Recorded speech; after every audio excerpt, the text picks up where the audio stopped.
There are times in life when directions that seem very there are times in life when directions are given that seem very simple. For instance, you're driving a car in almost every state of the union, and you're required, although I don't think that's the case in Texas, to put on your directional signal to indicate that you're turning the corner. If you want to interrupt a conversation, you usually say, "Excuse me." You tell your kids to put away their toys when they are finished playing. That way, you'll know that where they are the next time they want them. The instructions seem so easy, and yet they are constantly violated. The commandments by which early members of the Jewish community lived were the directions from God handed down to Moses about how to live in the world and in community. Jewish leaders added hundreds of more rules that stated the beliefs of the followers of God. 613 of them, to be exact. When Jesus was asked by the members of his contemporary community, which commandment is the first of all, Jesus redirects his answer to the words contained in the book of Leviticus and Deuteronomy. And he says the Shema, "Hear, O Israel, the Lord our God, the Lord is one. You shall love the Lord your God with all your heart and with all your soul and with all your mind and with all your strength." And then Jesus adds the second instruction, "You shall love your neighbor as yourself." That was, for the community that Jesus was speaking to, a very straightforward and familiar statement. Presumably, this was part of the daily practice of those who were listening to Jesus. Many members of the Jewish community prayed daily this prayer called the Shema, which incorporates the first statement that Jesus quoted to them. And the tradition continues to this day. Like the first illustrative directions offered at the beginning of this text, the commandment that Jesus gives to the scribes seems pretty simple. He tells them that most important rule is to love God above all things and with every fiber of their being. While the scribes and the Sadducees might have been somewhat skeptical about the true identity of Jesus, they had been formed by God's teachings and requirements for a holy life. Yet still they struggled with these ideals. You and I, as contemporary faith followers, the struggle to live fully into these commandments is apparent throughout our society. If loving God with all our heart and soul and mind were easy, there would be no room for doubt when difficulties would arise. Yet there are times, for many, when doubts arise, especially when prayers are not answered as quickly as one would want or in a way that one would hope. When loved ones die unexpectedly, many will express a crisis of faith. If there is a God, people will say, why did God allow this to happen? Why did God allow me to lose my job? Why did God allow my marriage to fall apart? Why is my best friend addicted to drugs? Why did my house fall through? It is not uncommon for regular churchgoers and even clergy to question the existence of God at very challenging points in life. And you know, there have been many books written about this subject. Some of you may have on your shelf or have read When Bad Things Happen to Good People by Harold Kushner. Trust is the main source or a main source of love. Jesus reminds us that when God is fully trusted, there cannot be any room for second guessing. When there seems to be no explanations for occurrences in life, those are the moments to let our faith sustain us and to lean on God to support and strengthen us instead of turning away from God. And yet there is more to this assignment than just loving God with all our being. Jesus takes it a step further and says, love your neighbor as yourself.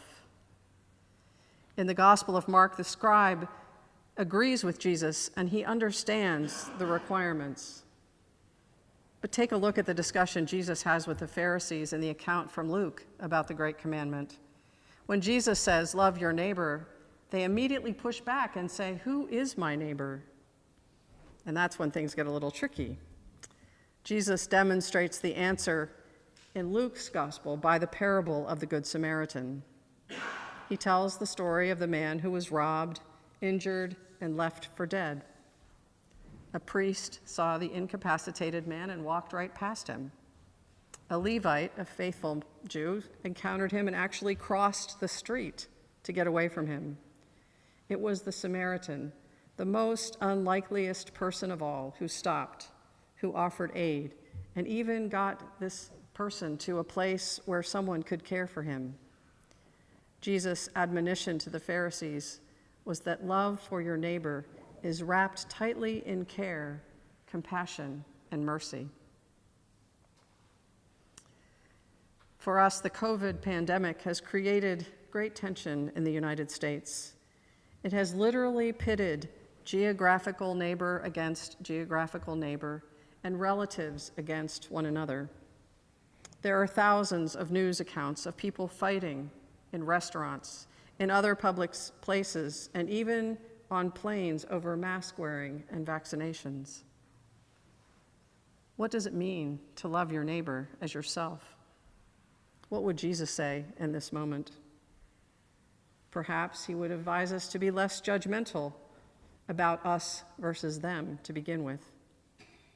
Instead of physical altercations, maybe embracing our neighbor, maybe not during COVID, but embracing them with our hearts so that the dialogue could commence instead of accusation. Or if we would follow the lesson of the Good Samaritan, when we care for our ill neighbors and where we are being led to help one another. Christians are called to do that and more so that we can love everyone, not just those who agree with us. Love means striving for unity and moving towards becoming the beloved community. The same holds true for many controversies in our world today. Think of the great controversial shift that would occur if love took the lead. Our presiding Bishop Michael Curry has written a wonderful book called When Love is the Way. And he has said consistently, if it's not about love, then it's not about God. There is no compromise to this commandment. You cannot love God and hate your neighbor. When we love God completely, we are bound to find ways to answer the call to love our neighbors also. We will be accepting people who look different from us, whose lifestyles are not the same as ours, whose backgrounds or language are not the same as ours, and yet resistance to courageous conversations could lead to a greater understanding of differing opinions that prevent us from loving each other in the ways that God describes. More importantly, there is liberation in a willingness to trust God enough to believe that neighbors are the same as we are. They have the same dreams and desires to love God, to love the Lord, and to be as faithful disciples, no matter what their faith tradition is, or even if they don't have one. They might not know that their desire is to be loved and to be blessed and to know their goodness. But they too have struggles and difficulties in their life. Where is love in our relationships? The good news from Jesus is that this kind of love is achievable. It is possible to love others so much that polarization ends and healing and understanding begin. Undoubtedly, these commandments that Jesus gave are not so easy after all. Loving God and each other is worth it. We know that. So the next time you are asked, "Who is my neighbor?" feel free to use this quote that has been turned into an Episcopal meme and which at one time hung on our signboard out front.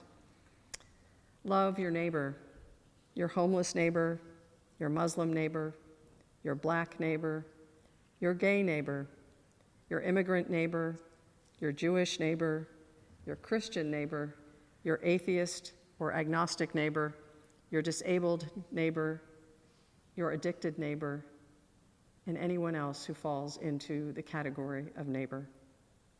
Amen.